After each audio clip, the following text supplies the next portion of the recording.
Ako po si Miss Winnie at ito ang ating kwento. Ate, dadalhin na kita sa ospital. Wag, ayos lang naman ako eh. Tsaka dagdag gastusin na naman yan. Anong ayos? Umuubo ka na nga na may kasamang dugo tapos ayos lang? Wala ito. Madalas na rin itong mangyari sa akin eh. Malamang nagasgas lang ang lalamunan ko kakaubo. Umiinom naman ako ng herbal eh. Kaya nga, sa'yo na nanggaling na matagal na yung pag-ubo mo. Basta magpapacheck up ka na. Lilac, alam kong nag-aalala ka, pero hindi natin kayang gastusin sa pagpapacheck up. Paniguradong magre-reseta niya ng doktor ng mga gamot na hindi naman natin kayang bilhin. At saka wala tayong pera ngayon. Saktong pangkain lang ang meron tayo. Magagawan niya ng paraan, ate. Magtatrabaho ako. Hindi. Magtapos ka ng pag-aaral. College ka na sa susunod na pasukan. Ate, bakasyon ngayon. Anong gusto mo wala tayong gawin? Magbulag-bulagan na lang ako sa nangyayari sa'yo? Hindi naman ito malala eh. Ayos lang ako. Ate, wag ka namang pasaway, please. Mas pasaway ka talaga. Mas marunong ka pa sa katawan ko. Napapikit si Lilac at napakagatlabi para pigilan ang sarili na sagutin ng nakatatandang kapatid. Siniyasat pa niya ang katawan ni Lina at doon lang niya napansin na napakapayat na nito at halos ang ilalim ng matay nangingitim na at inakalang dahil lang sa pagpupuyat. Napaiwas siya ng tingin at napabuntong hininga. Hindi niya maatim na titigan ng kapatid dahil sa sitwasyon nito. Bata pa lang sila nang mamatay ang kanilang mga magulang. Hindi nila alam kung ano ang totoong dahilan ng pagkamatay nila. Ang tanging naaalala lamang ni Lilac ay ang litratong nakita nila mula sa pulisya kung saan ang katawan ng mga magulang ay halos gutay-gutay na para bang sinugod ng mababangis na hayop. Dahil wala silang pera, hindi nila nakamit ang hustisya kaya halos nakalimutan na ang kaso. Buo na ang desisyon ko, ate. Magtatrabaho ako. Bakasyon pa naman eh. Sayang ang araw. Kahit makapag-ipon lang tayo pambili mo ng gamot. Lilac, baka kung magtrabaho ka, hindi mo maasikaso ang pag-aaral mo. Wala akong paki sa pag-aaral ko dahil ikaw lang ang natitirang kakampi ko. Kung mawawala ka rin, wala nang silbi ang pag-aaral ko. Ayokong dahil lang sa akin ay masira ang kinabukasan mo. Ang pag-aaral pwedeng balikan, ate. Pero ang buhay mo iisa lang. Ikaw lang ang meron ako. Paano na ako kapag nawala ka? Sige, payag ako. Pero sasamahan kita sa paghahanap mo ng trabaho, ha? Wag na, ate. Kaya ko na. At saka kailangan mong magpahinga. Pinayagan na kitang magtrabaho muna kahit ayaw ko. Pero hindi ibig sabihin nun pababayaan din kita. Kailangan alam ko ang papasukan mo. Dapat ligtas ka at marangal ang makuha mong trabaho. Hindi naman ako maghahanap ng trabahong iligal eh. Basta. Paano ang nararamdaman mo? Yang ubo mo, ate. Baka lumala. Hindi naman tayo maglalakad, hindi ba? Ayos lang yon. Gamitin na natin ang natitira nating pera para makahanap ka ng trabaho. Kapag may trabaho ka naman, tiyak may ibabalik din yon. Sige na nga, alam ko namang bubuntot ka pa rin sa akin kahit hindi ako pumayag eh. Abay, mabutit alam mo. Sabi mo nga 2 na lang tayo. Hindi ako papayag na mapahamak ka. Kaya dapat sigurado ako sa papasukin mong trabaho. Oo na, ate. Kinabukasan, umalis ang magkapatid para maglakad-lakad sa bayan at sa palengke para maghanap ng pwedeng pasukan na trabaho ni Lilac. Panakanakang tinitignan ni Lilac ang kapatid para tignan kung ayos lang ang lagay nito. Pinuntahan nila ang iba't ibang tindahan, grocery store, bakery, hardware, kahit saan na lang. Pero halos lahat hindi nangangailangan ng bagong empleyado. Nahirapan si Lilac na maghanap ng mapapasukan dahil bata pa siya at wala namang karanasan sa pagtatrabaho. May ilan naman pwede sanang pasukan pero ayaw ni Lina dahil mabibigat ang gawain. Pagod na silang naglalakad, bagsak ang balikat ni Lilac dahil ilang oras na wala pa rin silang mahanap na mapapasukan.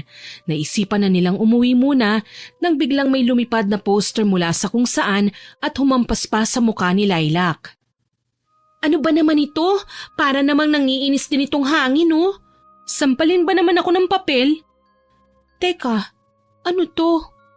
Urgent hiring? Kasambahay? 4,000 per month? Ate, ito na yun. Ang taas ng sahod. Tsaka libre na sa lahat oh. Ayan oh, nakalagay. Tara ate, puntahan natin ang address na ito. Ang laki naman ng sahod niyan. Baka marami sila sa bahay. Tapos maraming mga batang maliliit. Tapos malaki ang bahay, mansyon. Wag na, aalipinin ka lang dyan. Ate, malaki ang sweldo. Mas mapapabilis ang pag-iipon natin para sa pang-check-up mo. Pwede na ito. Huwag ka nang kumontra. Ito na lang ang pag-asa natin, oh. Patingin nga. Ay, wag na. Tignan mo yung address. Nasa dulo ng bayan natin eh. Ni hindi nga yun pinupuntahan ng mga tao. Ate naman eh, hindi na pupuntahan kasi nga sabi mo po dulo. At saka hindi naman po tayo nakakapunta dun eh. Sige na, puntahan na muna natin. Hay nako, ayoko nga. Baka mapanganib. Sige na ate, ayaw mong pumunta. Ako na lang mag-isa. Lilac, hoy, ang kulit mo talaga ha? Mas makulit ka eh. Sige na, payagan mo na ako ate. Ay, sige na nga. Oo na. Pero kapag may naramdaman na tayong kakaiba, wag na tayong magpatuloy ha? Oo na ate. Sige, halika na. Ayun oh, may tricycle. Sumakay na tayo. Manong, sasakay po kami. Pakihatid po kami sa lugar na ito, Manong. Habang bumabiyahe sila, napatingin si Lilac sa daan. Habang papalapit sila sa lugar, ay dumadalang na ang mga bahay. Bumibigat na rin ang pakiramdam niya na para bang may mga matang nakasilip mula sa gubat. Kinilabutan siya pero agad niyang tinago ang naramdamang takot dahil ayaw niyang mag-alala ang kapatid. Ayun ate oh, nakikita ko ng malaking bahay. Dito lang kami Manong, maraming salamat po ah. Hala, napakalaking bahay naman. Mansyon ba ito? May ganito pala sa barangay na ito. Nakatago at parang yan lang ang bahay na nakita ko simula nang pumasok tayo sa liblib na daan. Ayan ka na naman ate. Hindi naman ito masyadong malayo mula sa isang baryo. Baka kaya lang malayo kasi sila ang nagmamay-ari ng buong lupain dito. Pero may kakaiba akong nararamdaman dito, Lilac. Umuwi na kaya tayo? Ay, eto na naman siya. Ayokong umuwi. Dapat makita muna natin ang lugar bago ka manghusga. Ay, ang kulit mo talaga. Magkapatid kasi tayo eh. Alam mo yon ate. At alam mo kung wala akong sakit, hindi mo ito gagawin. Ate, gusto ko itong ginagawa ko. Gusto kong makatulong sa'yo. At kahit wala kang sakit, basta ganitong edad na ako, tutulong din ako. Ay, parang ang tagal na nitong tinayo ah. Tignan mo, yung semento may lumot na, tapos yung git, kinakalawang na. Napapalibutan pa ng mga malalaking puno ng manggang malaking bahay. Parang nakakakilabot dito. Iba rin ang simoy ng hangin eh. Nakakataas ng balahibo. Oo nga, pero ang ganda pa rin. Tsaka liblib kasi, normal lang na malamig ang klima. Idagdag mo pa na maraming ang mga puno rito. Anong maganda rito? Mukhang haunted house nga eh. Magandang umaga sa inyo. Ay, kabayo! Ate, siya yata yung may-ari. Magandang umaga po. Nag-a-apply po ako bilang kasambahay. Magandang umaga rin sa inyo. Mabutit may pumunta na dito. Ilang linggo na ako naghahanap ng kasambahay. Malayo kasi ang lugar niyo, sir eh. At halos kayo na lang ang nakatira dito. Ate, ang tono ng boses mo. Bago lang din ako dito. Nabili ko ang mansyon na ito ng 1 buwan. Gusto ko talagang dito manirahan kasi tahimik. Malayo sa magulong mundo. Saka naisip kong linisan at ayusin lang ang mansyon na to. Magiging maganda na. Ang sabi ng dating may-ari, napabayaan lang talaga dahil sa abroad na sila nakatira. Kaya po pala. Naintriga din po ako dito, sir. Ang laki po kasi ng sweldo bilang isang kasambahay lang. Tinaasan ko talaga ang sweldo. Alam ko kasing walang papayag na pumunta dito kapag maliit ang sweldo. Tapos malayo pa. Pwede po ba naming matanong kung anong pangalan nyo? Gaya ng sinabi ko, nag-a-apply po sana ako. Ako si Yolo. Pasok muna kayo. Pumunta rin ako ng bayan kanina. Kararating ko lang. Bumili ako ng tinapay. Sakto dumating kayo. Magmerienda muna tayo. Nakangiting tumango si Lilac kasabay ng pagpasok ni Yolo sa loob ng malaking gate. Sumunod naman ang dalawang babae at pinaupo sa mahabang upuan sa sala. Inilibot ni Lilac ang tingin sa kabuuan ng mansyon at napansing halos lahat ng gamit sa loob ay may takip pang itim na tela. Naaamoy din niyang alikabok at kulob na bahay. Napakalawak ng mansyon at napapakamot na siya ng ulo nang maisip kung ilang araw niya itong lilinisin. Nagtimpla ako ng tsaa. Heto ang tinapay na binili ko kanina. Magmerienda na muna tayo. Naku, nag-abala ka pa, sir. Maraming salamat po. Tawagin mo na lang akong Yolo. Hindi pa naman ako ganun katanda. 25 pa lang ako. Ah, pansin ko nga rin po. Akala ko nga magkaedad tayo eh. Bakit? Ilang taon ka na?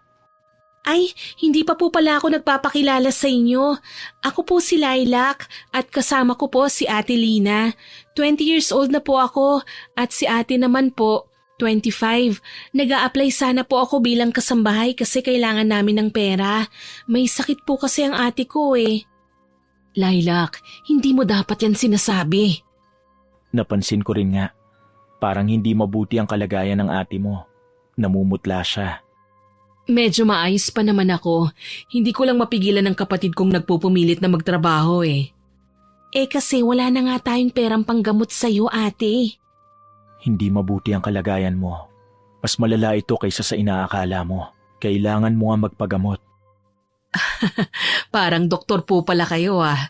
Muntik na akong maniwala. Ate, yung tono ng boses mo, ano ba? Hindi ako doktor. Kakaiba lang kasi ang pagkaputla mo. Sir Yolo, kailangan ko po ang trabahong ito. Gusto kong maipagamot ang ate ko eh. Kayo na po ang nagsabi na malala ang kalagayan niya. Kailangan namin ng gamot pagkatapos makapagpa-check up. Alam ko po kung paano maglinis ng bahay at kung ano man ang utos niyo sa akin, gagawin ko po yun kagad. Sigurado kang kaya mo magtagal dito? Opo, para po sa ate ko. Parang kakaibang tono ng boses mo ah. Ligtas pa dito ang kapatid ko.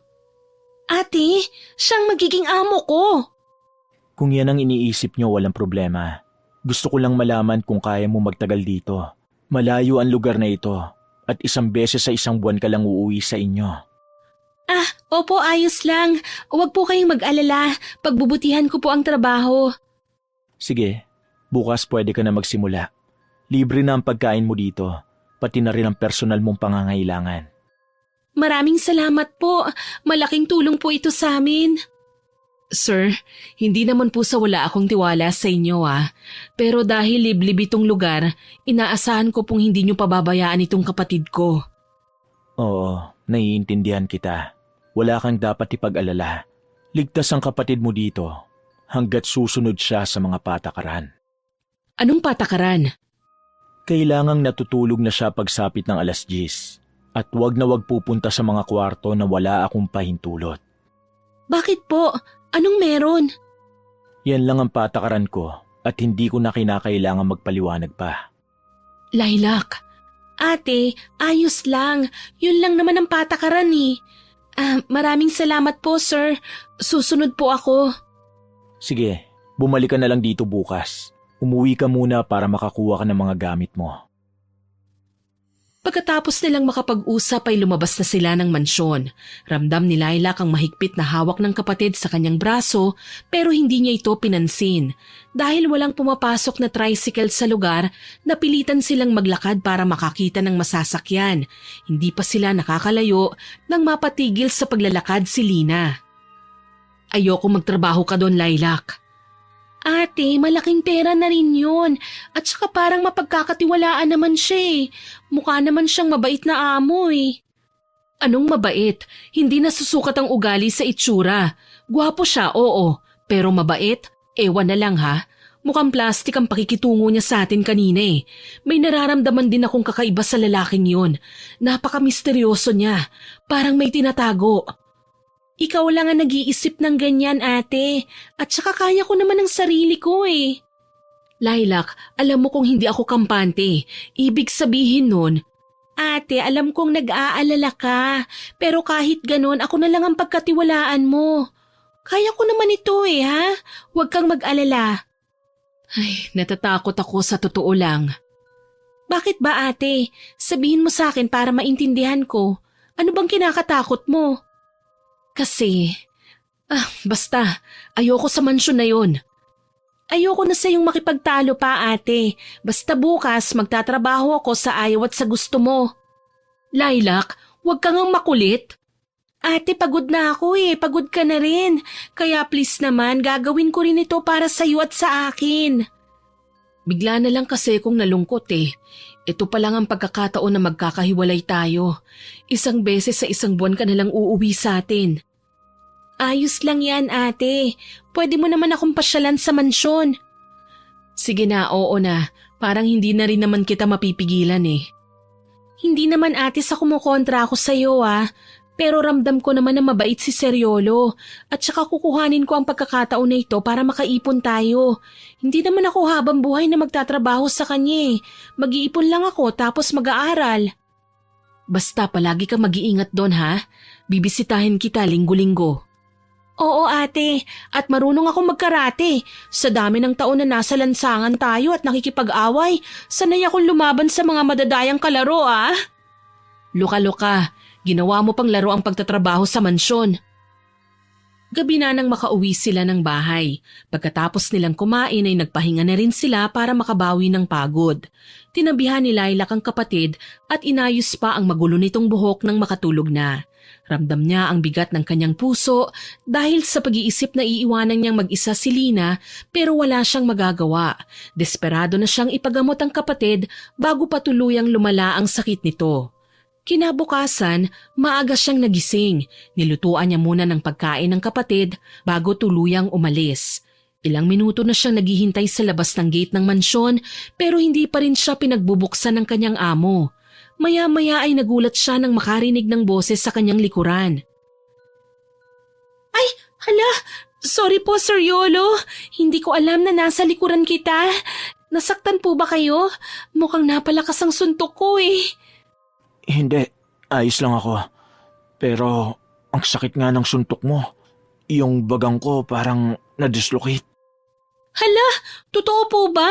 Sorry. Biro lang. Ang aga mo naman. Akala ko hindi ka natutuloy pero mali ako. Kasi po malayo-layo ang nilalakad dito kaya inagahan ko po talaga. Nakakatakot palang maglakad dito kapag madilim-dilim pa, no? Yung kakahuyan parang laging may nakatingin. Nakatingin? Baka yung mababangis na hayop ang nakikita mo. May mabangis palang hayop dito? Naku, pasensya na talaga. Nasaktan ko ang perpekto mong mukha, sir. Ayos nga lang. Hindi ganun ka-perpekto ang mukha ko. Totoo naman Ang bata mong tignan, napakakinis pa ng mukha mo, maputi rin at chinito. Hindi mo ba naiisip na minsan may mga mukhang mapanlin lang? Ha? Wala. Pumasok na tayo sa loob. Magluluto pa ako ng pagkain. Ako na lang po ang magluluto, sir. Kaya po ba kayo lumabas para bumili ng lulutuin? Oo, bumili ako ng isda. Kaya ko magluto. Magayos ka lang muna ng mga gamit mo sa kwarto. Ituturo ko sa iyo ang magiging kwarto mo. Okay lang naman po ang mga gamit ko Mamaya na lang po ako mag-aayos. Tutulungan ko na lang po muna kayo sa pagluluto. Wag na. Hindi naman madami itong lulutuin ko. Tumahimik na si Lilac dahil ramdam na niyang malapit ng magalit ang kanyang amo. Tahimik na lang siyang sumunod kay Yolo at itinuro sa kanya ang kanyang magiging kwarto. Pagkapasok sa silid, namangha siya dahil sa lawak at linis nito. Napatingin siya sa mga dalang gamit at bahagyang nahiya. Parang hindi bagay ang marurumi kong gamit dito sa kwarto. Bakit kaya halos walang bintana sa mansyon? Napakadilim tuloy. Baka ito talaga yung pagkakagawa ng mansyon. May bintana nga dito sa silid, maliliit naman at mataas. Ay, bababa na nga muna ako. Baka kailangan ni Sir Yolo ng tulong sa kusina Bumaba na nga muna ako at tumungo sa kusina. Lilac, bakit nandito ka sa kusina? Hindi ka ba muna magpapahinga? Bukas ka na magsimulang magtrabaho. Ayos lang po, hindi naman po ako pagod Gusto ko sanang tumulong. Wag na, umupo ka na lang dyan. Sige, wala po ba kayong ipagagawa sa akin? Kung talagang gusto mo nang magsimula sa trabaho, pwede mo namang simulan sa paglilinis. Sige po. Huwag ka nang gumamit ng po. Mukha na ba akong tiyuhin mo? Kasi po, kasi amo kita, hindi ba? Pero okay lang kung ayaw mong maging formal. Ayos na rin siguro na mag-usap tayo na parang magkaibigan lang. Oo, tama. Mas gusto ko ang ganyan. Kapag pinupo ako, pakiramdam ko na dadagdagan ng 1 taon ang edad ko. Nagugutom ka na ba? Kanina ka pa nakatingin sa niluluto ko. Ha? Hindi, napapatulala lang ako. Luto na ang isda. Kumain na tayo. Maglagay ka na lang ng plato. Sige, salamat sir. Salamat saan? Sa utos mo, kasi may trabaho na ako. Ay, kumain na tayo. 2 lang naman tayo dito kaya sabay na tayong kumain. Okay? Sige, ayos lang naman kung yan ang gusto mo. Ano? Kumusta ang luto ko? Ayos naman. Hindi masarap ano? Nakikita ko sa ekspresyon mo. Hindi naman. Ay, matabang nga lang. Nakalimutan kong sabihin sa'yo, allergic ako sa bawang at asin. Pati sa kalamansi.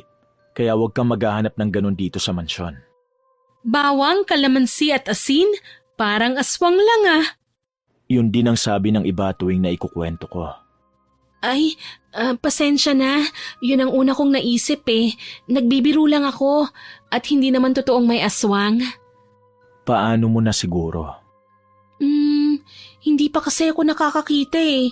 Ikaw ba naniniwala ka na may aswang? Hindi ko rin alam kung nag-e-exist ba sila.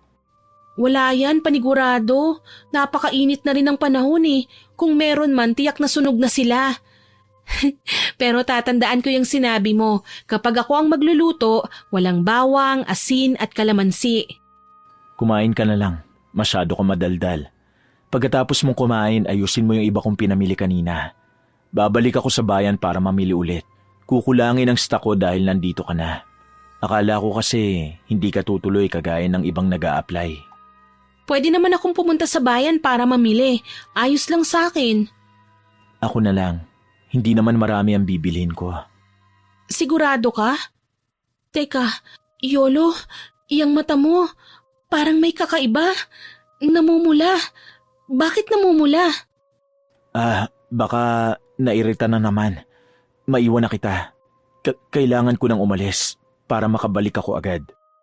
Okay ka lang ba? Teka! Oo. Hindi na niya natapos ang kanyang sinasabi dahil nagmamadaling umalis si Yolo. Napakunot noon na lang si Lilac at nagpatuloy sa pagkain. Tinapunan pa niya ng tingin ang naiwang plato ng lalaki. Nagtataka siya dahil hindi man lang nito nabawasan ng pagkain.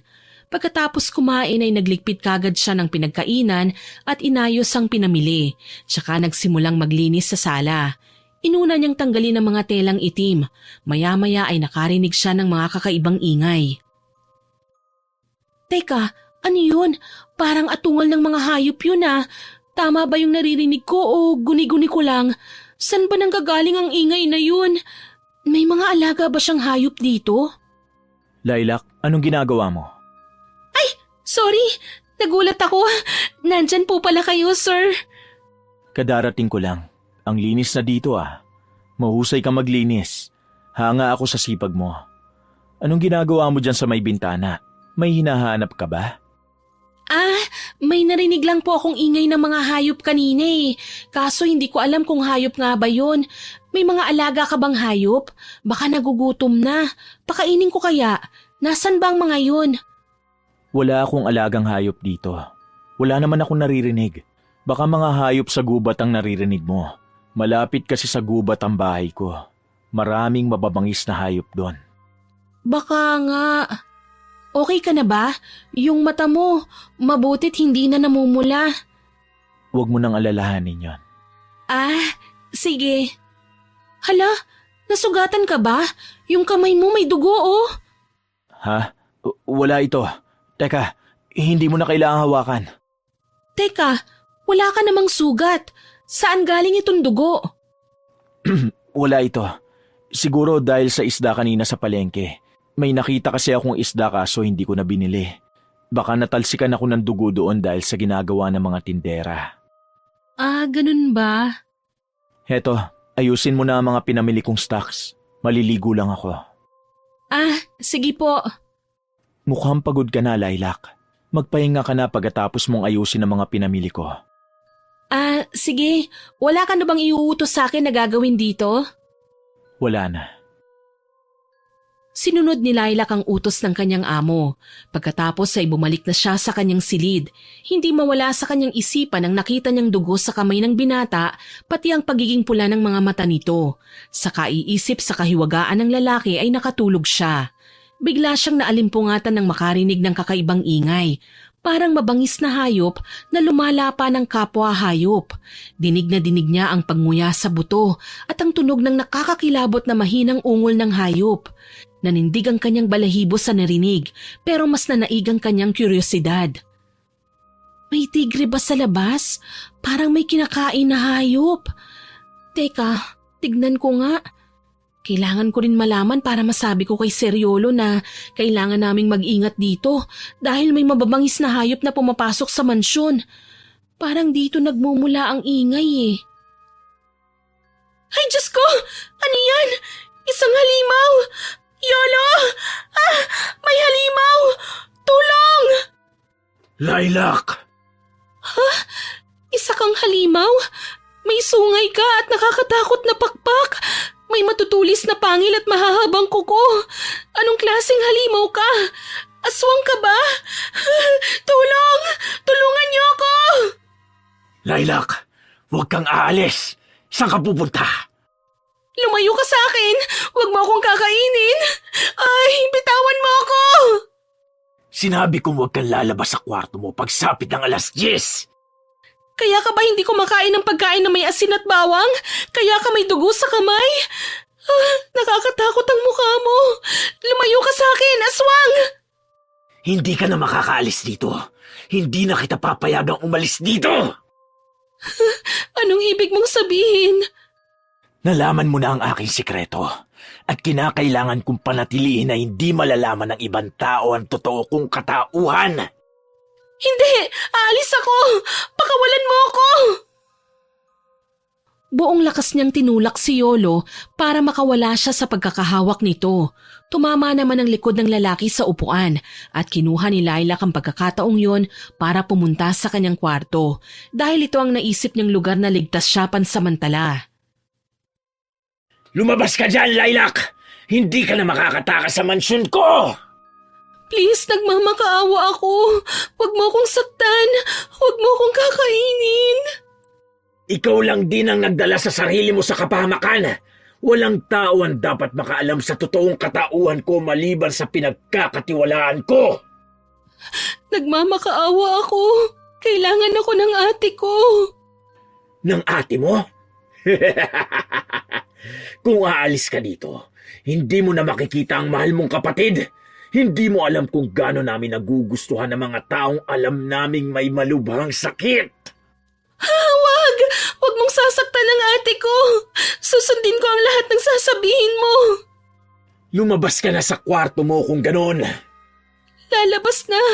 Pero, papatayin mo ba ako? Malalaman mo kung lalabas ka dyan. Please, lahat susundin ko. Kung gusto mo akong patayin, ayos lang. Pero kailangan ko munang maipagamot ang ate ko. Pagkatapos niyang sabihin yon, agad niyang binuksan ang pintuan. Bumungad sa kanya si Yolo na puno ng dugo pero nasaan yung tao na. Hindi na katulad sa nakita niya kanina na napakapayat ng katawan, may sungay at mahahabang pakpak at kuko. Napapikit siya ng dahan-dahang lumapit sa kanya si Yolo. Naamoy niya ang masangsang na amoy na galing sa dugo. Puno ng takot siyang naghihintay sa gagawin ng lalaki pero lumipas ang ilang minuto, wala naman siyang naramdaman. Dumilat siya at nakitang wala na sa harapan niya ang lalaki. Naramdaman niyang nasa likuran na niya ito. Lilingunin na sana niya ang binata nang marinig ang malamig na tinig nito. Huwag kang lilingon. Papatayin mo ba ako? Hindi ako mamamatay tao. Matagal na rin akong hindi kumakain ng kagaya mo. Pero sabi mo kanina. Matagal lang ang sabi ko. Hindi ko sinasabing hindi na ako kumakain. Yolo, patawarin mo ko. Hindi ko sinasadyang lumabas ng gabi. Kaya pala isa yun sa mga patakaran mo. Nakita mo na ang totoo kong anyo. Hindi ka na pwedeng lumabas ng mansyon ko. Yung ate ko, Sir Yolo, kailangan niya ng tulong. Kailangan niya ako. Paano na siya kung hindi na ako pwedeng umuwi? Sana iniisip mo yan bago ka lumabas sa kwartong ito. Ngayon, maging masunurin ka na. Pumasok ka sa kwarto mo at matulog. Napaupo siya matapos manlumo sa narinig. Humagulgol siya sa sobrang takot at pag-aalala. Naramdaman niya ang pagkawala ng presensya ni Yolo sa kanyang likuran. Nakumpirma niya yon nang lumingon siya at ang nakita na lang ay ang patak ng dugong galing sa katawan ni Yolo. Kinabukasan, nagising siya nang bumukas ang pinto ng kanyang kwarto.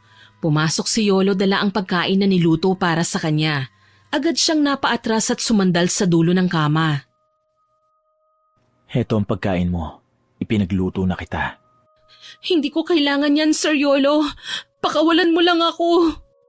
Gaya ng sinabi ko, hindi ka na pwedeng lumabas dito hanggat hindi ko sinasabi. Hindi ko ipagkakalat ang sekreto mo. Pangako, wala akong pagsasabihan. Hindi lang ito tungkol dyan.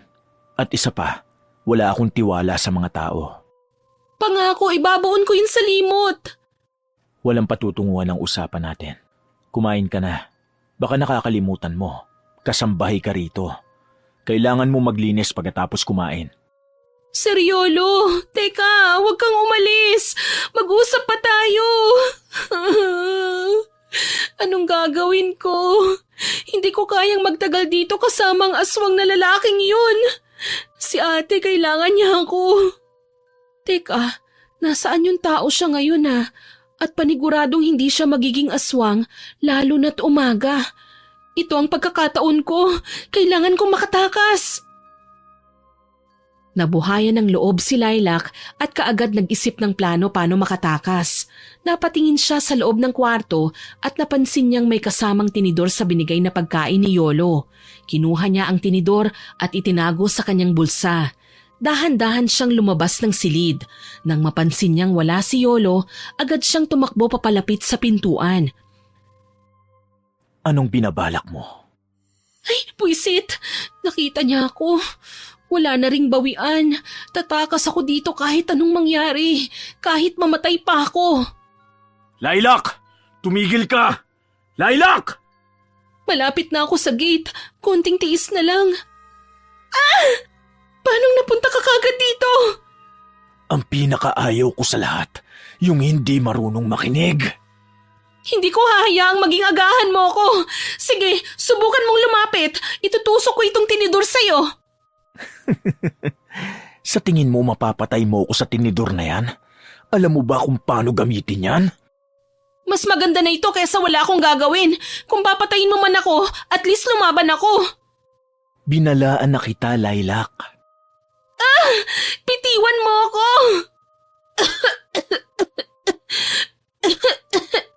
Yolo!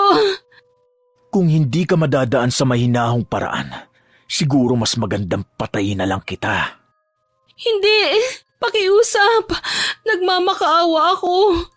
Susunod na! Susunod na ako!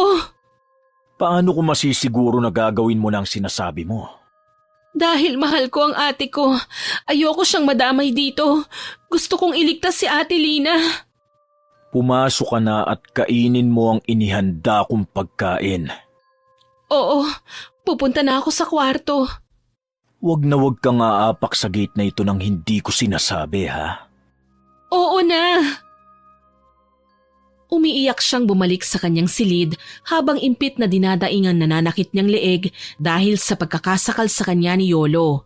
Kinuha niya ang pagkain at nagsimulang kainin yon kahit wala siyang gana. Nang malapit na siyang matapos, pumasok si Yolo sa kanyang kwarto kaya napaatras siya mula sa kanyang pagkakaupo. Tapos ka na? Heto ang pamunas at walis. Marami kang lilinisin ngayon. Sige, lalabas na ako. Doon ka muna magsimula sa sala. Sige. Teka, doon ka muna sa sala.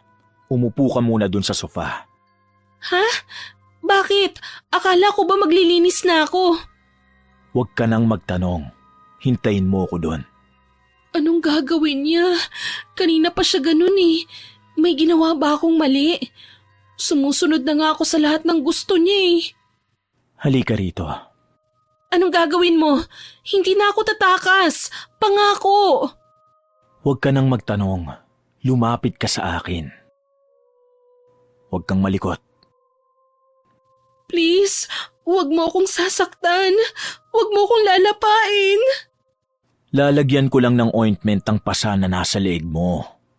Ikaw ang may gawa nito eh. Tapos, Ayokong naririnig kang dumadaing. Yan, ayos na. Gagaling din yan.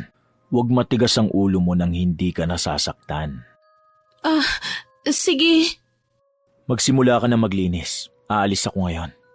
Huwag mong subukan tumakas. Alalahanin mo ang ate mo. Nasa kamay ko ang buhay niyong dalawa. Napakagatlabi si Lilac sa kanyang narinig. Gusto niyang maiyak pero hindi na niya magawa. Napatitig siya sa basahan na binigay ng binata. Hindi niya namalaya na kanina pa pala nakakuyom ang kanyang kamao. Binalot ng katahimikan ng mansyon nang marinig niya ang pagsarado ng pintuan. Mabigat ang katawan niya nang simulan niya ang paglilinis. Hindi siya tumigil sa pagtatrabaho hanggang hindi dumarating si Yolo. Nang sumapit na ang gabi, narinig niyang may kumatok sa pinto. Napakunot noo si Lilac dahil alam niyang kung si Yolo yon, hindi na ito kakatok pa para makapasok. Dahan-dahan siyang lumapit sa pintuan. Ayaw man niyang buksan pero dahil naisip niya na baka gusto lang ni Yolo na siya ang magbukas ng pinto, ay pinagbuksan niya ito. Aba, may magandang binibini pala dito. Hello? Magandang gabi. Sino po kayo? Hindi ba ako naikwento ni Yolo? Ako ang kaibigan niya. Ako nga pala si Brando. Kaibigan? Isa rin siyang aswang? Namumutla ka. Hindi ko alam na may tinatagong dilag si Yolo sa mansyon niya. Pasensya na po kayo. Hindi kayo makakapasok dito. Wala dito ang amo ko eh. Sandali lang. Kahit hindi ka na humingi ng paintulot sa kanya. Sabi ko nga magkaibigan kami. Sorry, pero hindi... Mas lalo mo kong inaakit ng paghiwalayin niyang katawan mo sa ulo mo eh. Palabang ka din no? Ha? Huwag po! Brando! Yolo, aking kaibigan! Nandito ka na pala. Akala mo yun? Dito ka pala nakatira? Alam mo bang matagal na kitang hinahanap? Anong kailangan mo? Bakit ka na parito? Yan ba ang magandang bungad sa matalik mong kaibigan? Pumasok ka na sa kwarto mo, Lilac. Wag! Hindi ba tayo maghahati sa kanya? Mukhang napakasariwa niya eh. Wala akong balak na kainin siya, Brando. At sa akin lang siya. Hindi ako papayag na hawakan mo siya. Hindi kita maintindihan, Yolo. Simula nang umalis ka sa baryo natin, ganito na pagtrato mo sa kapwa mo aswang? Matagal na akong humiwalay sa kalahi natin. Kung ganun, hindi na kita kaibigan? Lilac, pumasok ka na sa loob. Sige. Nagulat siya nang kusang sumarado ang pinto ng kanyang silid matapos niyang pumasok. Nanlamig ang buong kalamnan niya nang makarinig siya ng mga kalampag mula sa labas. Napatakbo siya sa sulok nang halos bumukas ang pinto dahil sa lakas ng kung anong bagay ang bumangga roon. Tumambad sa kanyang paningin si Yolo. May tumutulong dugo sa noo niya. Mapupula ang mga mata at nakalabas ang mahahabang kuko sa kamay. Ayos ka lang? Nasaan na si Brando? Huwag kang magbubukas ng pinto kapag hindi ko sinasabi. Aswang din siya? Masama siyang aswang? Ganun na nga siguro. Paano kaya niya nahanap kung saan ako nakatira? Yolo, ang dugo sa noo mo. Mas bumilis na ang pagtulo. Kailangan niyang magamot. Wala ito. Huwag ka nang lalabas sa kwarto mo. Mag-aalas 10 na ng gabi.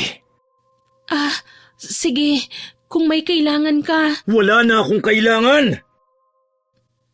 Napatakbo siya sa lakas ng sigaw ni Yolo. Nilak niya ang pinto. Hindi nagtagal, nakarinig siya ng daing ng hayop at ang tunog ng mga naglalagutukang buto. Napapikit siya at pilit na pinakalma ang sarili. Nahiga na lang siya sa sahig matapos hablutin ng kumot. Nagtalukbong siya tsaka tinakluban ng una ng ulo para hindi niya marinig ang mga ingay na yon. Kinabukasan, nagising siyang nakahiga na siya sa kama. Bakit ako nandito? Sa sahig ako nakatulog kagabi ah. Gising ka na pala. May inihanda akong pagkain sa kusina. Ah, sige. Sana ginising mo ko para ako na lang ang nagluto. Madali lang ang pagluluto. May masakit ba sa'yo? Wala. Ikaw, yung sugat mo, ayos na ba? Gumaling na. Sumunod ka sa akin. May pag-uusapan tayo. Ano yun? Si Brando. Yung kaibigan mong balak akong lapain? Huwag ka mag-alala. Hindi niya yun magagawa sa'yo. Pero kailangan mong malaman na isa siya sa lahi ng mga mababangis na aswang. Hindi na ako kumakain ng tao. Pero siya at ang ibang mga aswang patuloy pa rin sa gawaing yon. Bakit hindi ka na kumakain ng tao? Dahil ayoko. Matagal ng panahon akong tumigil. Hindi mo na kailangan malaman kung bakit. Delikadong aswang si Brando. Hindi siya marunong maawa. Gusto niya ang dugo ng mga biktima at gusto rin niya ang may mga sakit. Si ate, paano kung mahanap siya ni Brando? Paano kung siya na ang sunod na target? Hindi ko masisiguro ang kaligtasan niya kung magkakaroon ka ng koneksyon sa kanya. Kailangan kong puntahan si ate. Kailangan ko siyang sabihan na mag-ingat. Yolo, matagal ko na siyang hindi nakikita eh. Hindi nabibisita. Paano kung may nangyari na sa kanya? Hindi ka pwedeng lumabas. Hindi mo siya pwedeng puntahan. Dahil tiyak na minamanmanan ka na ni Brando. Kapag nasundan ka niya, hindi na rin magiging ligtas ang kapatid mo. Please, Yolo, kahit ngayon lang. Hindi ako tatakas. Gusto ko lang masigurong maayos ang kalagayan ng kapatid ko. May sakit siya eh. Alam mo yun? Yolo, gusto ko rin siyang balaan tungkol kay Brando eh. Pag-iisipan ko. Kumain ka na muna. Sige, susundin ko lahat ng utos mo. Lilinisin ko ang buong mansyon. Hindi ako magiging pasaway. Payagan mo lang akong makauwi. Ang sabi ko, pag-iisipan ko. Sorry. Sige, kakain na ako. Mabigat ang loob niya habang kumakain. Ayaw man niyang ipakita kusang tumulo ang kanyang mga luha. Nanginginig ang kamay niya habang sumusubo ng pagkain. Pagkatapos kumain ay nagsimula na siyang maglinis ng bahay. Ilang minuto ang lumipas, lumapit sa kanya si Yolo. Papayag akong dalawin mo ang kapatid mo kung kasama ako at ipapangako mong hindi mo sasabihin sa kanya ang lahat ng nalalaman mo. Talaga? Pinapangako ko. Gusto ko lang siyang makita at malaman kung okay lang ba talaga siya ngayon. Halika na. Wala kang dapat dalhin. Alam mo kung ano ang ayaw ko. Huwag na huwag mong susubukang tumakas. Oo, hindi ako tatakas. Halika na. Tahimik lang ang kanilang biyahe. Sa isip ni Lilac, ang makitang maayos lang ang kapatid niya ay panatag na siya ron. Pero hindi pa rin mawala sa isipan niya kung saan siya kukuha ng perang pampagamot sa kapatid. Yolo, kakapalan ko na ang mukha ko ah. Pwede bang bumali? Sige. Talaga? Maraming salamat. Nandito na tayo. Teka, paano mo nalaman ang address ko? Hindi ko pa ito sinasabi sa iyo ah. Lahat ng impormasyon tungkol sa iyo ay alam ko. Kaya huwag kang magbabalak ng masama. Pwede na ba akong lumabas ng kotse? Sandali. Heto ang bali mo. Ha? Ngayon na agad? Salamat ha. Sa wakas, maipapacheck up ko na ang kapatid ko. Maraming salamat talaga. May isang buong araw ka para gawin ang gusto mo ngayon. Tandaan mo, nandito lang ako. Nakabuntot lang ako sa'yo. Kanino itong kotse? Ay, si ate lumabas ng bahay. Sakto. Ate! Lilac, nandito ka pala. Huwag kang tumakbo, baka madapa ka. Ate, kamusta ka? Anong kalagayan mo? Parang mas pumayat ka ah. Hinay-hinay lang sa tanong mo. Ayos lang ako. Ikaw? Anong ayos? Hindi ka okay sa paningin ko eh. Mas marunong ka pa sa akin, ganon? Ate, nag-aalala ako sa'yo. May problema ba, Lilac? Wala naman. Magandang umaga. Sir, nandito ka rin pala. Naku, pumasok muna kayo. Bakit ka pa nagpasama sa amo mo rito? Nakakahiya tuloy. Kasi... Saktong pupunta din kasi ako sa bayan. Pinasama ko na lang siya sa akin. Tama. Halika na sa loob. Sige, pasok na kayo sa loob. Ipagtitimpla ko kayo ng kape. Tulungan mo ko, Lilac. Nakakahiya naman sa bisita natin. Sige ate, walang problema. Pinaupo muna ni Lilac si Yolo sa upuang nasa sala habang naghihintay sa kape. Pagkatapos sumunod siya kay Lina papunta sa kusina. Ayos ka lang ba, Lilac? Oo naman ate. Ayos lang ako. Hindi naman masyadong mabigat ang mga gawain dun sa mansyon eh. Magkapatid tayo, Lilac. Kilala kita. Anong problema? Ha? Ano ate? Wala. Nag-aalala lang ako sa kalusugan mo.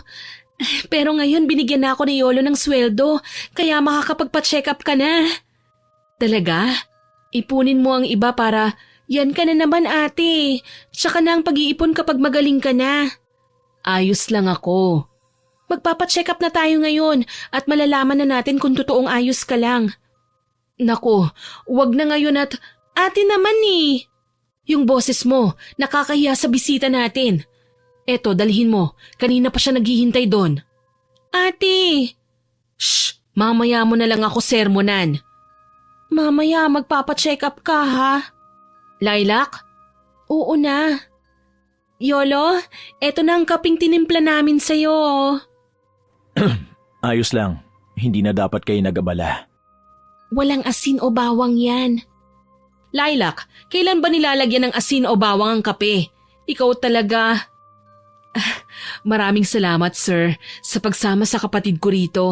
Akala ko nga sa katapusan pa siya uuwi eh. Napaaga ngayon ah. Hindi naman ba naging pasaway ang kapatid ko? Siguro kinukulit ka niya, no? Hindi naman. Masunuri naman ang kapatid mo. Oo naman, ate. At saka bakit naman ako magiging pasaway? Tsaka hindi naman na ako bata eh. Kinakamusta lang kita. Baka kasi gusto mong umalis na sa trabaho mo kung nahihirapan ka. Sabihan mo lang ako. Ha? Hindi na ate. Mas magandang nagtatrabaho ako ngayon. Masasanay rin ako. Ang kulit ng kapatid ko, no? Medyo. Ate, umuubo ka na naman at mas maraming dugo nang nilalabas mo ah. Kailangan na natin siyang dalhin sa Doktor Yolo. Ate! Ate! Kumising ka! Si ate! Yolo, nahimatay si ate! Ako na ang magbubuhat sa kanya. Natatakot ako. Hindi ko kayang mawala siya sa akin, Yolo. Malapit nang mangyari ang kinatatakutan mo. Nararamdaman ko. Pero may kaunti pang pag-asa. Hindi. Ayoko. Gagaling si ate. Halika na, Yolo. Bilisan mo. Nagmamadali silang sumakay sa kotse. Pagkapasok ay hindi kagad pinaandar ni Yolo ang sasakyan kaya nagtaka si Lilac. Tatanungin sana niya ang binata pero may naramdaman siyang kakaiba sa lalaki. Nang tinignan niya ito sa rearview mirror, nakita niyang nakatingin dito sa kanila. Titig na titig ang kanyang amo kay Lina. Nanlaki pa ang mga mata ni Lilac nang makitang namumula ang mga mata ng binata at pilit na tinatago ang matutulis na pangil. Maya-maya ay bigla na lang pinaharurot ni Yolo ang kotse. Nanginginig ang mga kamay niyang hinawakan ng mukha ni Lina. Napakabigat ng kanyang nararamdaman. Parang sinasakal siya ng hangin dahil sa takot. Nang makarating sila sa ospital, tumawag kaagad si Lilac ng nurse. Mabilis na dinala ang kapatid sa emergency room. Habang naghihintay sila sa doktor, ay nanatili naman sa tabi niya si Yolo. Tahimik lang ang binata pero ramdam niyang hindi ito mapakali. Nang lumabas na ang doktor, halos gumuho ang mundo niya nang marinig niya ang balita nito. Diyos ko! Yolo! Si ate! May infection sa baga! Kung hindi siya mabibigyan ng mga gamot ngayon, baka mamatay na siya, Yolo! Ayoko! Hindi mamamatay ang kapatid mo. Hindi ko na alam ang gagawin. Natatakot ako. Maging malakas ka para sa kapatid mo. Ikaw ang kailangan niya ngayon. Tama ka. Dapat maging malakas ako. Masusolusyonan ko ito.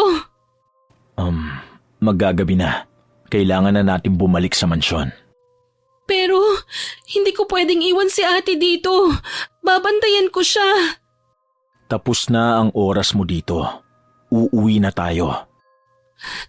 Pakiusap, hindi ko sasabihin sa kahit sinong sikreto mo. Iwanan natin ang kapatid mo ngayon na. Nararamdaman ko si Brando. Kung ayaw mong ang kapatid mo ang sunod niyang patayin, umalis na tayo. Nandito siya. Paano si ate? Mas lalong malalagay sa peligro ang buhay niya. Ikaw ang pakay ngayon ni Brando. Sigurado akong hindi niya gagalawin ang kapatid mo dahil hindi niya pakilala. Pero kapag nalaman niyang kapatid mo si Lina, maaaring siya ang unahin. Hindi, ayoko mangyari yun. Pero paano si ate? Ako na ang bahala sa kanya.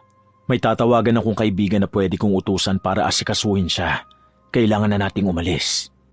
Sige, halika na. Umalis na tayo. Magmadali ka. Pagkasakay nila sa kotse ay mabilis itong pinaandar ni Yolo. Halos lumipad ang sasakyan sa bilis ng pagmamaneho niya. Nang makarating sa mansyon ay inis na nagsalita ang binata, ay inihagis pa ang susi ng kotse sa sofa. Pagkatapos ay naghilot pa siya ng sentido. Hindi talaga ako tinatantanan ni Brando. Huwag kang mag-alala sa sitwasyon ng kapatid mo. Gagaling siya. Hindi ko alam kung paanong hindi mag-aalala. Wala pa kaming pambayad tapos... Tatawagan ko ang kaibigan ko mamaya. Ako nang bahala sa lahat ng gasto sa ospital. Ha? Hindi yun libre. Magtatrabaho ka sa akin. Hindi ko alam kung anong sasabihin. Bakit mo ito ginagawa?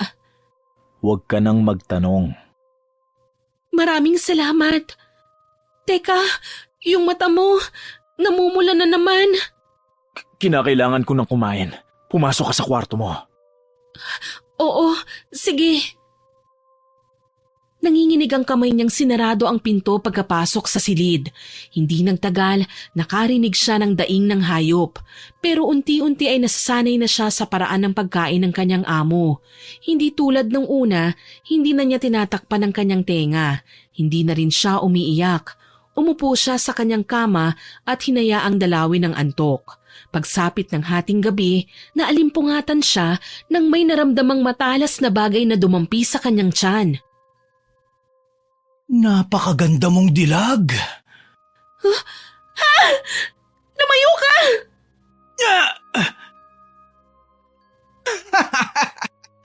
Kaya pala itinatago ka ni Yolo. Dahil naiiba ka. Palaban ka. Anong ginagawa mo rito? Nasaan si Yolo? Ang tusong yun, wala siya dito. Alam mo ba kung ano to?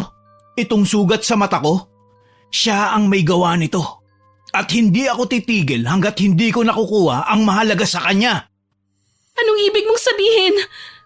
Ano pa ba? Ano sa tingin mo ang ginagawa namin sa mga mahihinang tulad mo? Wag! Nagmamakaawa ako! Walang tutulong sa'yo. Ano kaya ang mararamdaman niya kung dalhin ko sa harapan niya ang ulo mo? Hindi! Lumayo ka! Nanlaki ang mata niya nang lumabas ang matutulis na mga pangil ni Brando. Kasunod nun ay ang paglabas ng kanyang malalaking pakpak sa likod. Ang mga mata niya ay naging pula. Umatras si Lilac hanggang sa umabot siya sa dulo ng kama. Umatake si Brando kaya napapikit na lang siya habang sumisigaw ng saklolo. Isang malakas na kalmot ang naramdaman niya sa kanyang balikat. Agad na dumaloy ang kanyang dugo. Napaiyak siya sa sakit. Narinig niya ang naaaliw na tawa ni Brando nang makita siyang sugatan. Brando! Dumating ka ng mas maaga sa inaasahan ko. Mukhang tapos ka ng manginain sa gubat Binalaan kita. Sinabi ko sa'yong huwag mong pakikialaman ng akin. At sino ka para sundin ko? Tinalikuran mo ang angkan natin. Pagsisisihan mo ang ginagawa mong yan. Ipakita mo ang lakas mo, Yolo. Matatalo mo ba ako? Isa ka lang ordinaryong aswang na hindi na kumakain ng tao. Masyado kang maraming satsat. Tayo magharap! Ah! Magaling. Pero anong laban mo sa akin? Umalis ka dito, Lilac! Hindi! Paano ka? Iligtas mo ang sarili mo! Para akong nanonood ng telenovela. Anong akala mo, Yolo? Makakalabas pa siya ng buhay dito? Nang dahil sa mga taong tulad niya, naging mahina ka at wala ka ng silbi. Hindi ako nagsisisi sa naging desisyon ko. At hindi ako papayag na saktan mo si Lilac. Pwes, tatapusin na kita. Nakakainis na ring marinig ang kayabangan mo. Yolo! Sa likod mo! Diyos ko! Nanlaki ang mga mata ni Lilac nang makita niyang bumaon ang matutulis na kuko ni Yolo sa tagiliran ni Brando. Dahil doon, napaubo ito ng itim na dugo at dumadaing na lumayo kay Yolo. Sinamantala niya ang pagkakataong yon para itulak si Brando tsaka siya dali-daling lumabas ng silid. Dahil wala siyang mapuntahan, nagtago siya sa likod ng kabinet sa kusina. Mula roon ay dinig niya ang mga kalampag na dulot ng paglalaban ng dalawang aswang. Umaalingaw-ngaw ang palitan nila ng atungal. Nagbabagsakan ang mga kasangkapan sa buong mansyon hanggang sa marinig niya ang malakas na sigaw ni Brando matapos siyang dumausdos sa sahig. Nang sumilip siya ay nakita niyang tila nilampaso ng lalaki ang sahig gamit ang sariling dugo. Hintayin mo ang pagbabalik ko, Yolo. Walang yaka. Pagbabayaran mo ang ginawa mong to sa akin. Hindi matutuloy ang plano mo hanggat nabubuhay ako! Ah! Babalik ako! Hindi pa ako tapos! Yolo! Yolo! Napakarami mong sugat! Ang daming dugong tumatagas sa'yo! Anong gagawin ko? Dadalhin kita sa ospital! Hindi ako gagaling sa ospital ng mga tao. Saan kita pwedeng dalhin? Sa kwarto ko. Ha? Sigurado kang doon lang? Oo, bilisan mo. Sige, dito ka lang sa kama mo. Humiga ka lang dito. Kukuha ko ng gamot. Gagamutin kita. Hindi na. Hindi ako gagaling sa mga gamot na sinasabi mo. Kung ganun, paano kita tutulungan? Wala akong alam paano gamutin ng aswang eh. Lilac, umalis ka na. Delikado na rito. Umalis na kayo ng ate mo. Magpakalayo-layo na kayo. May pera ako sa... Hindi kita iiwan na ganitong sitwasyon mo. Hindi na kita mapoprotektahan. Huwag kang magsabi ng ganyan, Yolo. Kahit umalis kami ni ate, susundan kami ni Brando. Ikaw lang ang makakapagligtas sa amin kaya huwag mong sabihin hanggang dito ka lang. Ikaw ang naghila sa akin sa kapahamakan kaya panindigan mo. Kailangan mong gumaling. Hindi ka pwedeng mamatay. Yan ang nagustuhan ko sa'yo eh. Ha? Anong sinabi mo? Wala. Huwag ka mag-alala. Poprotektahan pa rin kita. Sa ngayon, lumabas ka na muna sa silid ko. Bakit? Labas! Oo na. Hindi mo naman kailangan sumigaw eh. Hindi naman ako bingi. Pagkalabas sa silid ay hindi mapakali si Lilac. Naglakad siya pabalik-balik sa sala habang hinihintay ang paglabas ng binatang amo. Puro malalakas na atungal na nasasaktan ang kanyang naririnig mula sa lalaki hanggang sa biglang tumahimik sa silid nito. Bigla siyang napatakbo papasok dahil sa pag-aalala. Mabilis niyang tinitigan ng binata at nakitang nawalan nito ng malay. Nasaan yung tao na si Yolo at naliligo sa pawis at dugo. Pinunasan niya ito ng basang bimpo at saka tinapalan ng mga sugat. Yolo, gumising ka! Hoy! Anong gagawin ko? Kanino ko pwedeng lumapit? Mag-isip ka, Laila, mag-isip ka. Teka, may tiyuhin pala kaming albularyo at nasa kabilang baryo lang. Ngayon ko lang naalala. Baka makatulong nga siya. Kailangan ko siyang puntahan bukas. Nagmamadali siyang umalis kinaumagahan. Saktong sumisikat na ang araw kaya kampante siyang hindi susugurin ni Brando ang mansyon. Sumakay siya ng tricycle nang makitang may bumiyahe sa lugar na yon para mapabilis ang kanyang pagpunta sa kanyang tiyuhin. Dumating siya sa isang kubo. Nakita niya ang tiyuhin niyang tahimik na nakatingin sa palayan. Tiyo Domeng! Lilac, ikaw ba yan? Opo, ako nga po. Abat matagal ko na kayong hinahanap ni Lina. Saan kayo nagpunta? Bakit kayong ka lang bumalik? Nasaan ang ate mo? Pasensya na po, Tiyo. Lumayas kami noon dahil gusto naming habulin ng taong pumatay sa mga magulang namin. At nung araw na babalik po sana kami rito, narinig namin ang sinabi mo noong nalasing ka na ayaw mo na kaming makita dahil kami ang rason kung bakit namatay ang mga magulang namin. Kaya po umalis na lang kami. Pero hindi naman po kami lumayo. Nandun lang po kami sa kabilang barangay. Hindi. Mali kayo nang iniisip. Lasing at nasasaktan lang ako noon kaya nasabi ko yun. Pero hindi ko kayo kinamumuhian. Mahal na mahal ko kayong dalawa. Tiyo, pasensya na po iniwan namin kayo. Ang mahalaga bumalik ka. Selena, nasaan ang ate mo? Nasa ospital po. May sakit siya katulad ng kay inay. May sakit? Kinakailangan siyang gamutin. Opo, ginagamot naman po siya ng doktor ngayon, Tiyo Pero may iba po akong sadya sa inyo. Ano yun, Iha? Sabihin mo lang. May kaibigan po ako Nangangailangan siya ng tulong ninyo. Bakit? Ano nangyari? Teka, saan ang galing itong sugat mo sa balikat? Wala po yung sugat ko na yan. Mas kailangan po ng kaibigan ko ng tulong nyo. May nakaaway po kasi siya Kayo po ang una kong naisip, Tiyo. Kung gano'n, halika na. Pero gamutin muna natin yung sugat mo at baka maimpeksyon. At saka natin tulungan ang kaibigan mo. Maraming salamat, Tiyo. Sinundan niya ang kanyang tiyo papasok sa kubo. Nilinis ng kanyang tiyo ang sugat niya at nilagyan ito ng gamot. Pagkatapos ay tinulungan niyang ihanda ang mga halamang gamot na kanilang dadalhin para kay Yolo. Nang maayos na ang lahat, pumunta na sila sa mansyon. Naghanap sila ng masasakyan na tricycle para mabilis na makabalik. Habang nasa daan, kinakabahan niyang nililingon ang kanyang tiyuhin. Nanlalamig siya nang makita ang pagkunot ng noo nito nang pumasok ang tricycle na sinasakyan nila sa makitid na daan papunta sa mansyon. Iha, paano mo nalaman ang lugar na ito? Po, dito po kasi nakatira ang kaibigan ko Nakatira? Matagal nang walang nakatira dito. Ngayon lang din po siya tumira dito. May nabili po kasi siyang mansyon. Mansyon? Ang alam ko lang na mansyon ay tirahan ng mga... Aswang? Ay naku, hindi po totoo yan, Tiyo. Wala akong sinabing may aswang pa sa mga panahong ito. Hula ko lang naman po, Tiyo. Ito ba ang mansyon na sinasabi mo? Nandito na pala tayo. Opo, Tiyo Domeng, nasa loob po siya.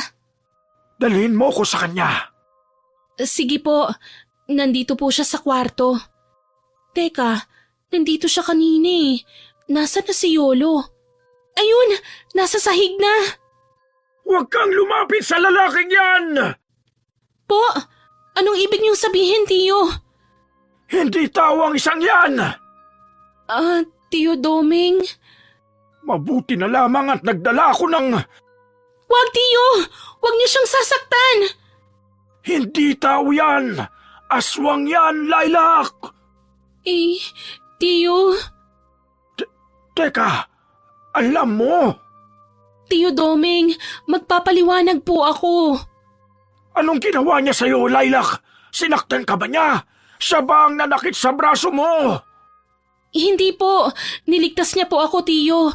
May isa pang aswang na sumugod sa amin dito. Siya po si Yolo. Nasa peligro ang buhay niya. Tulungan po natin siya. Hindi sila tinutulungan, Lilac. Ang mga katulad niya ay pinapatay. Pero iba po siya sa mga aswang. Hindi siya kumakain ng tao. Paano mo masisigurong hindi? Mga tuso ang aswang. Mapanlin lang. Tiyo, nagmamakaawa po ako. Siya ang nagligtas sa kapatid ko. Anong itinulong niya sa kapatid mo? Siya po ang dahilan kung bakit ginagamot sa ospital si Ate Lina. At siya po ang makakatalo sa aswang na balak kaming patayin. Kaya iligtas niyo po siya. Hindi mo ba alam na dahil sa kanila? Basta, hindi natin sila dapat tinutulungan. Tiyo, kahit para sa amin na lang ni Ate Lina, gawin niyo po ito para sa amin. Pakiusap po. Sige, pero sa isang kondisyon. Aalis ka pagkatapos niyang gumaling. Lalayo tayo sa bayang ito. Opo, Tiyo. Maraming salamat. Sige, doon ka lang sa labas. Hintayin mo ako doon. Sige po, Tiyo. Hindi ko na po ba kayo tutulungan? Hindi na. Kaya ko na ito. Parang pamilyar ang aswang na ito. Hindi siya mapakali. Gusto niyang pumasok sa kwarto at alamin ang kalagayan ni Yolo. Pero ayaw niyang mawala sa konsentrasyon ng kanyang tiyuhin sa panggagamot sa binata. Halos kalahating oras ang lumipas nang bumukas ang pinto. Tiyo, kumusta po? Ayos na po ba siya? Oo, kailangan lang niya ng pahinga. Maraming salamat, Tio Doming. Bakit po kayo umiiyak? Anong nangyari? Oras na siguro para malaman mo ang katotohanan. Anong ibig niyong sabihin, Tiyo? Anong katotohanan? Dahil alam mo ng totoong may aswang sa mundo, panahon na para malaman mo ito. Brando. Brando ang pangalan ng aswang na pumaslang sa mga magulang niyo. Ano? Siya rin ang aswang na pumatay sa mag-ina ko. Ha? Ang mga magulang ko? Pinatay ng aswang na yun? Oh, hindi sila pinatay ng tao at hindi rin na aksidente. Pinatay at kinain sila ng aswang. Patawad, Lilac. Dahil nung araw na yon, wala akong nagawa. Kasalanan ko ang lahat kung bakit nangyari ito sa inyo. Yolo, maayos ka na? Bakit bumangon ka na? Hindi ko pa rin kayo maintindihan eh. Ikaw, Yolo, alam mo na sa simula kung sino ako? Hindi, Lilac. Hindi ko alam na makakapunta ka rito. Ang tadhana na mismo ang naglapit sa atin. Hindi ko ginusto na mapunta ka rito at malagay ang buhay mo sa peligro. Mga walang iya kayong aswang! Kung hindi dahil sa pamangkin ko, kanina pa kita pinatay! Handa akong mamatay. Hindi ako natatakot na mawalan ng buhay kapalit ng kaligtasan ni Lilac at Lina. Pero hindi ako ang dahilan ng pagkamatay ng mga mahal nyo sa buhay. Hindi ako ang pumatay sa kanila. Hindi lang ako makalaban noon dahil wala pa akong lakas para lumaban. Hindi ko alam kung anong mararamdaman ko. Kailangan ko munang lumabas. Mabigat ang loob na lumayo muna si Lilac sa dalawang lalaki. Hindi niya alam kung anong emosyon ang sumasabog sa loob niya. Napahawak siya sa upuan sa labas ng mansyon at doon ibinuhos ang luha at sakit na kanyang nararamdaman. Dahan-dahan siyang naglakad papunta sa gate nang bumungad sa kanya ang isang papel at isang litratong puno ng dugo. Kinuha niya yun at tinignan. Agad na nanlaki ang kanyang mga mata nang mabasa ang nakasulat sa papel. Lilac! Ano nangyari? Si ate! Nasa kamay ni Brando! Diyos ko! Kinakailangan natin siyang iligtas! Natagpuan niya si Lina. Kinakailangan natin sila mahanap. Ngayon na! At paano kami magtitiwala sa aswang na tulad mo? Hindi mo man kinain ng mga magulang ni Lilac. Wala ka namang ginawa. At isa pa, aswang ka pa rin! Tama na! Si ate! Si ate ang susunod na mamamatay kung hindi tayo kikilos!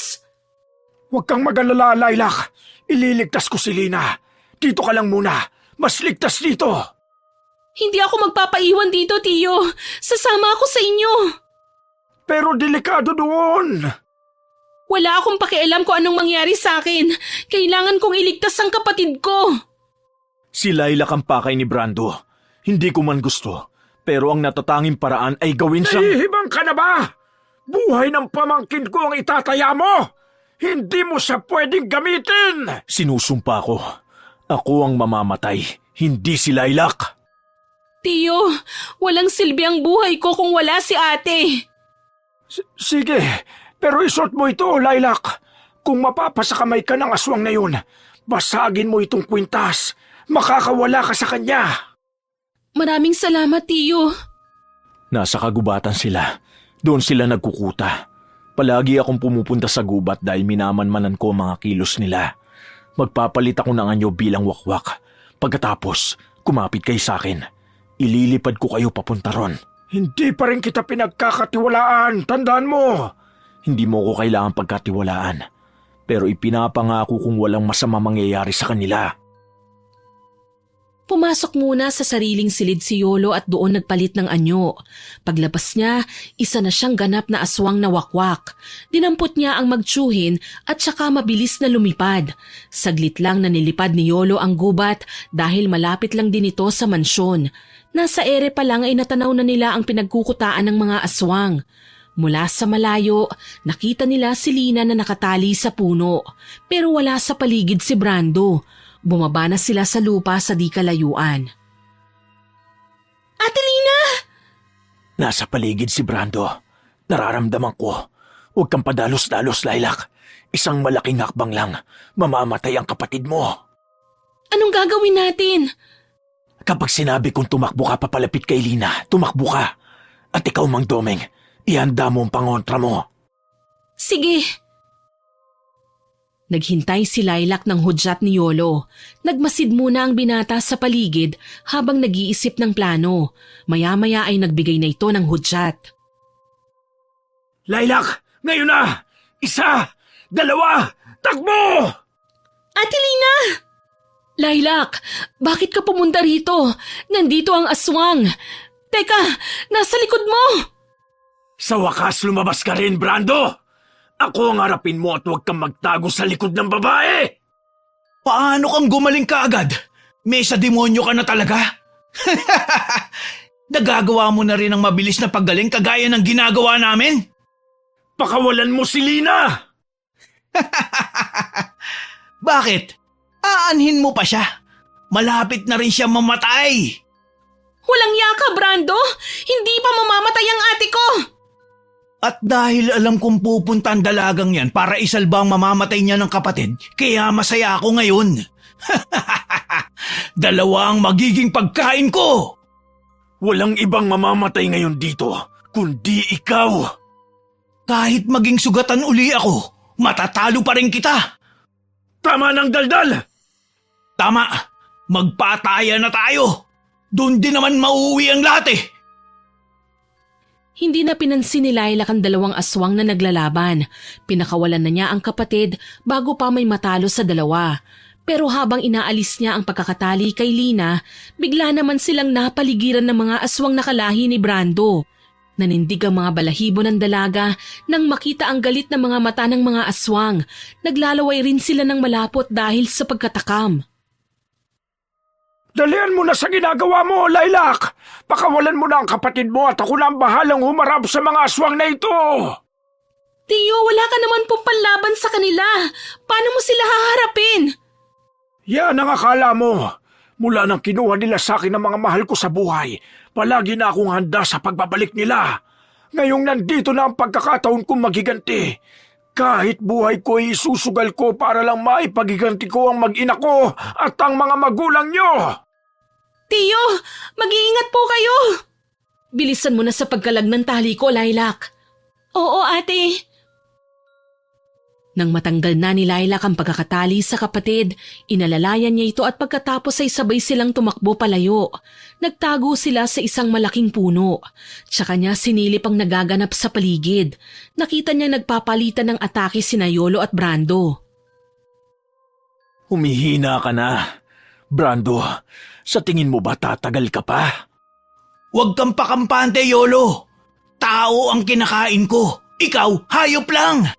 Kung ganon, susubukan ko kung hanggang saan ang lakas ko. Anong ginamit mo? Ang lakas ko. Nawawala. Ano ang pulbos na yan? Hindi ko gusto ang amoy. Hindi mo yata nakita kanina. Mahina na palang paningin mo. Kanina ko pa ginagamit ang pulbos na yan saka hindi mo napapansin na kanina pa akong may takip sa ilong. Isa pa, may kasama akong dapat mong katakutan. Mang Doming, ilabas mo na ang basto na papatay sa kanya! Mang Doming? Siya! Ang mukha niyang yan! Yan ang pumatay sa mga mahal ko sa buhay! Matagal na kitang inihintay na bumalik dahil gusto kong ako ang tatapos sa'yo! Ipaghihiganti ko sila! Natatandaan nga kita, tanda. Ikaw ang lalaking gustong isalba ang anak na namamatay noon. Walang iya ka! Ano? Sige, patayin mo ako kung kaya mo! Talagang papatayin kitang hayop ka! Tiyo! Huwag kang magpapatay sa galit mo. Matagal nang patay ang anak mo. Sa galit mong yan, baka ikaw pa ang mapatay ng kalaban mo. Bago pa makalapit si Mang Doming kay Brando, mabilis siyang sinipa ng aswang, dahilan para matumba sa lupa. Nabitiwan ng matanda ang kanyang sandata at napahagalpak naman sa tuwa ang kalabang aswang. Muling umatake si Yolo para tumigil sa pagtawa si Brando dahil naririndi na siya sa boses nitong umaalingaw-ngaw sa paligid. Maya-maya ay natigilan ng binata nang marinig ang matinis na sigaw ni Lilac. Yolo! Saklolo! Lilac! Bitawan mo siya! Ang kapatid ko! Huwag mo siyang sasaktan, halimaw ka! Bitiwan mo ang kapatid ko! Walang iya ka! Magaling mga kasama! Dalhin niyo sa akin ang babaeng yan! Napunta na sa mga kamay ko ang babaeng kailangan ko! Alam mo bang napakasarap ng mga magulang mo? Ikaw kaya? Kaya pala nang una kita makita sa mansyon, nagustuhan ko na ang dugo mo. Naalala ko bigla ang dugo ng mga magulang mo. Walang iya ka! Wala kang kasing sama! Aminado kung wala akong kasinsama. Kasi kung mabait ako kagaya ni Yolo, isa pa rin akong mahinang aswang. Ang dugo nyo ay kakaiba. Nagbibigay ng kakaibang lakas sa kagaya naming mga wakwak. Kaya pagsasaluhan namin ang dugong yan. Mas masarap siguro ang dugo ng taong masigla pa ang katawan kesa sa malapit ng mamatay. Gusto kong matikman! Bitawan mo siya! Napakawalang iya mo! Magulang ko pa ang biniktima mo! Bakit naman hindi? Pumunta sila sa lugar na ito para maghanap ng pagkain. Kasama ang palad, sila ang naging pagkain ko! Hindi naman masama yun, di ba? Pare-pareho lang tayo naghahanap ng pagkain. Magkaiba nga lang ang kinakain natin. Bitiwan mo ako! Lilac, ang piling ko sa'yo! Gawin mo na! Ang kwintas sa hawak mo! Basagin mo na sa kanya! Oo nga pala. Tama. Ngayon ko nagagawin. Salamat sa pagpapaalala, Tiyo. Ngayon, humanda kang aswang ka. Ano ito? Ang sakit! Nasusunog ang mukha ko! Anong ginawa mong babae ka? Buti nga sa'yo. Diyan na masusunog ang pangit mong muka. Ang laman ng babasaging paluwit ng kwintas ay abo ng sinunog kong halamang makabuhay at inilagay ko sa langis na may orasyon. Sa oras na dumikit yan sa balat mo, mahihirapan kang huminga. Maninigip ang dibdib mo hanggang sa tuluyang huminto sa pagtibok ang iyong puso. Mas mabisa yan kesa sa pulbos na ibinigay ko kay Yolo. Walang yakang matanda ka! Pagbabayaran mo tong ginawa mo sa akin! Mali ka! Ikaw ang pinagbabayad ko ngayon ng kasalanan mo sa amin! Brando! Talagang tumatakas ka pa? Palagi ka nang umaalis kapag dehado ka na. Bumalik ka rito! Hindi ka pwedeng tumakas! Ate? Kinagat si Lina ng isang aswang! Sandali, pamangkin! Nandyan ako! Hala, mabilis na nangingitim ang sugat mo! Tiyo, mamamatay na ba ako? O magiging aswang na rin? Kinagat ako ng aswang. May rabies ba sila? Huwag kang mag-isip ng kung ano-ano. Malayo naman sa bituka ito. Sa braso ka lang kinagat. Ate, huwag kang matutulog, ate. Pagagalingin ka ni Tiyo. Papahirang kita ng langis para hindi kumalat ang laway ng aswang. Dito lang kayo. Nagsisitakas na ang mga aswang na kasama ni Brando. Kailangan ko silang sundan. Kailangan kong patayin si Brando para matapos na ang pagsunod-sunuran ng iba sa kanya. Dahil kung hindi, hindi matatapos ang kasamaan nila. Mag-iingat ka, Yolo. At bumalik kang ligtas, ha? Oo, babalik ako. Kasi Kasi ano? marami ka pang utang sa akin. Baka nakakalimutan mo. Ibabawas kong lahat ng iyong sasahod mo buwan-buwan. Ah, ganun ba? Sige lang, bumalik ka ng buhay para makasingil ka pa. Kapag namatay ka, mapapasakin ang mansyon mo, tandaan mo yan. Ayos ka rin mang blackmail ha. Huwag kang mag-alala. Babalikan talaga kita, Lilac. Lilac? Ano yun, ate? May kailangan ka ba? Patawad dahil hindi ko sinabi sa iyo ang totoo. Alam ko ang pumatay sa mga magulang natin ay isang aswang. Pero bata pa ako noon kaya hindi ko tinanggap ang katotohanan. Inilayo kita, pero ang tadhana ang naglalapit sa atin sa mga halimaw na yon. Alam mo rin yun? Kilala mo si Yolo? Hindi, pero nang makita ko ang anyong aswang niya ngayon, doon ko naalala na siya ang aswang na nakita kong nakatayo sa malayo habang kinakain ng mga magulang natin. Nandun ako ng panahon na yun, Lilac. Sumugod ako kina mama dahil may naiwan sila pero pagkahabol ko, sinalakay na kaagad sila ng mga aswang. Susugod pa sana ako pero pinigilan ako ni Yolo. Ate, huwag ka na munang magsalita, baka mapano ka. Kung sakaling mamamatay ako. Hindi ka mamamatay! Huwag kang magsalita ng ganyan, ate! Lilac. Ate, please. Hindi ko kaya, ate. Lumaban ka. Kaya mo. Hindi ka mamamatay. Ayoko. Ililigtas ka ni Yolo. Nangako siya. Ipagagamot ka niya sa magaling na doktor. Gusto ko lang na maging handa ka. Wag! Ate, ayoko! Sa tingin ko naman, pangangalagaan ka ng lalaking aswang na yon. Nakikita ko sa mga mata niya. Ibang mga tingin niya sa'yo. Punong-puno ng pag-aalala. Hindi, ate. Walang ibang titingin sa akin kundi ikaw. At ako rin ang mag-aalaga sa'yo hanggang sa gumaling ka. Kaya utang na loob. Huwag mo akong kausapin na para ka nang namamaalam. Hindi ako papayag, ate. Lilac, tumigil ka, ate! Natigil ang pag-uusap nila nang marinig ang malakas na sigaw ni Yolo mula sa kabilang bahagi ng gubat. Napatayo si Lilac dahil sa pag-aalala sa binata. Si Yolo? Balak mo ba siyang puntahan? Mapanganib doon. Hindi siya pwedeng mamatay, ate. Kapag namatay siya, babalikan tayo ni Brando at ng mga alagad niyang aswang. Kailangan ni Yolo ang tulong ko. Dalhin mo ito, pamangkin. Ano po ito, tiyo? Ang nakabalot sa panyo na yan ay pinulbos na pinatuyong bawang. Isaboy mo sa hangin pero siguraduhin mong papunta sa kalaban ng hangin para malanghap niya ito. Kapag nakita mo siyang nahihirapan, isaboy mo naman sa kanya itong lanang nasa bote.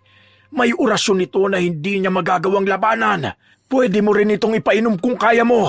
Sa oras na magawa mo yun, tuluyan na siyang mamamatay. Sige po, tiyo. Salamat dito. Bilisan mo na! Sundan mo na sila! Opo. Lilac, mag-iingat ka, ha? Tiyo, kayo na po ang bahala kay ate. Huwag po ninyong hayaang mamatayan. Hindi pa naman oras ng ate mo, kaya huwag ka mag-alala. Lumakad ka na! Nagmadali si Lilac sa paghahanap kung nasaan ang mga aswang na naglalaban. Maya-maya ay nakita niya ang mga ito. Nagmasid muna siya at naghintay ng tamang pagkakataon para isagawa ang plano. Nakinig pa siya sa usapan ng mga ito habang naghihintay ng oras.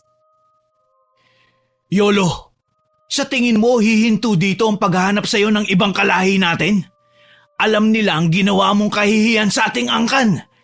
Kaya nagbigay ng utos sa mga nakatatanda na patayin ka kesa maging kahihiyan. Kaya kahit mapatay mo ko, may tutugis pa rin sa'yo. Kaya hindi ako nagdalawang isip na patayin ka dahil may basbas na yun. Bilang na ang mga araw mo, Yolo. Handa akong harapin sila. Hindi ako natatakot na kalabanin sila kahit magsabay-sabay pa sila. Talaga? Tumatapang ka na nga. Masaya akong mamamatay at susunod sa impyerno, Brando. Pero titiyakin ko munang mauuna ka! Muling naglaban ang dalawa. Dahil dehado na si Brando sa laban, nakialam na ang ibang aswang na nanonood lang sa paligid. Pinagtulungan nilang atakihin si Yolo. Dahil sa takot ni Lilac na mapahamak ang binata, isinagawa na niya ang plano. Pumunta siya sa lugar na ang ihip ng hangin ay papunta sa kinaroroonan ng mga aswang at doon isinaboy ang pinulbos na bawang. Sabay-sabay na umangil ang mga halimaw dahil nahirapan sa paghinga. Ang balat din nila ay unti-unting nalapnos. Habang nahihirapan ang mga kalaban ni Yolo, sinamantala naman ng binata ang pagtakas. Dahil doon ay hindi siya gaanong napuruhan ng pinulbos na bawang. Nakita pa ni Lilac na nagsisitakas na ang mga kasama ni Brando. Naiwan ang aswang sa lugar na kinakapos na ng hininga. Sinamantala na ni Lilac ang pagkakataong yon para lapitan ng lalaki at sapilitang pinainom niya ng langis na may orasyon. Umatungal ng malakas si Brando dahil sa galit sa kanya. Ang sigaw nito ay pumailan lang sa gubat hanggang sa unti-unting humina at tuluyang nalagutan ng hininga. Sa wakas, natapos din ang buhay mong siraulo ka. Mas pangit ka pala ngayong patay ka na, ang sagwa ng dilat mong mata. Sira din ang tuktok mo no? Bakit ka nagpunta dito? Yolo, ayos ka lang ba? Nakalanghap ka rin ba ng pinulbos na bawang kanina? Hindi ako napuruhan.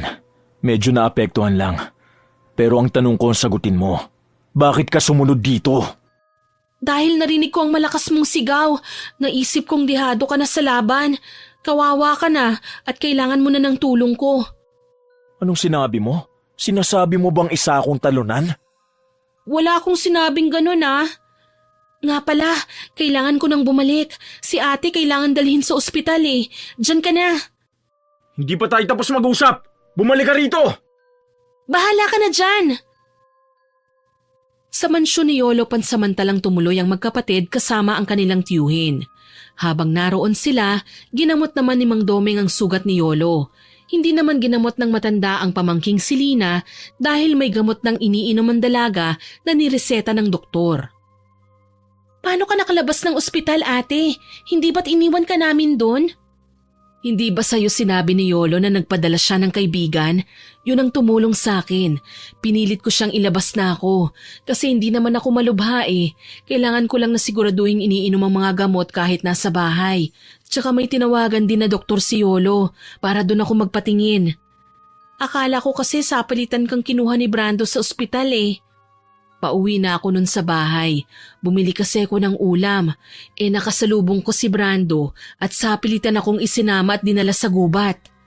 Yolo, salamat pala ha. Ang laki ng tinulong mo sa amin. Dahil sa'yo nakaligtas kami kay Brando. Kasalanan ko rin naman kung bakit kayo nadamay sa gulo namin. Pasensya na.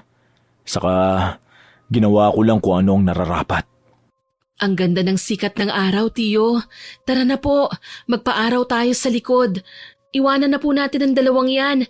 Mukhang mag-uusap pa sila ng dibdiban Tama ka. Palatandaan ng bagong simula ang magandang sikat ng araw ngayong umaga. Pagkalabas ng dalawa ay napatingin naman si Laila kay Yolo. Nakita niyang nakatitig na pala ang binata sa kanya. Natigilan siya nang biglang hawakan ni Yolo ang kanyang kamay. Mabilis niya itong binawi at saka tumayo. Magpapaaraw din ako. Ikaw ba? Anong paaraw? Gusto mo ako masunog? Hindi ka kasi nasunog sa pinulbos na bawang Baka sa sikat ng araw pwede na siguro. Ano? Di gusto mo na nga ako mamatay. Wala akong sinabing ganun Wala kang sahod ng 3 buwan. Hala, madaya. Kasalanan mo yan. Ginagalit mo ako